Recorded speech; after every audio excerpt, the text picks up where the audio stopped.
ഇന്ന് നമ്മുടെ ഫുഡാണ് അത് നെയ്ച്ചോറും മട്ടൻ കറിയും അതേപോലെ തന്നെ കുറച്ച് പൊട്ടറ്റോ വെള്ളുള്ളി ഉപ്പിലിട്ടതും തൊലി കളഞ്ഞു വെച്ചല്ല കേട്ടോ, ഉപ്പിലിട്ടതാണ്, മസാലകളൊന്നുമില്ലാതെ. അപ്പോൾ ഇതുപോലെ ലൈറ്റ് ഫുഡ്, ചോറ് കുറച്ചുള്ളൂ, കുറച്ചേ ചോറ് കഴിക്കുന്നുള്ളൂ. അപ്പോൾ വൈകിട്ടൊക്കെയുള്ള ഫുഡ് നമുക്കേ ഇതേപോലെ ചോറ് കുറച്ച് എല്ലാം കഴിക്കാം, ഒക്കെ കുറേശ്ശെയായിട്ട്. ഇതുപോലെ വെജിറ്റബിൾസ് എന്തായാലും മസ്റ്റായിട്ട് ഉൾപ്പെടുത്തിയിട്ട് കഴിക്കുകയാണെങ്കിൽ വളരെ ഗുണം. കൊളസ്ട്രോളിൻ്റെ പ്രശ്നമില്ല.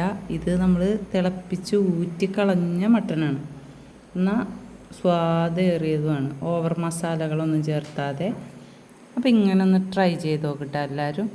അതുപോലെ ഈ ഒരു കോമ്പിനേഷൻ, അതായത് മട്ടനും ഈ ഉരുളക്കിഴങ്ങ് വേവിച്ചതും ഇതും കൂടിയുള്ള ഈ കോമ്പിനേഷൻ ഒന്ന് ട്രൈ ചെയ്ത് നോക്കുക. എല്ലാവരും നെയ്ച്ചോറിനോ ബിരിയാണിക്കോ ചെയ്യുന്നത് എന്താ, സാധാരണ കച്ചമ്പർ ഉണ്ടാക്കുക, അങ്ങനെയൊക്കെയാണ്. ഞങ്ങളിതുപോലെ മാറ്റി പിടിക്കലാണ് കേട്ടോ. അപ്പോൾ ഒന്ന് ട്രൈ ചെയ്ത് നോക്കണേ.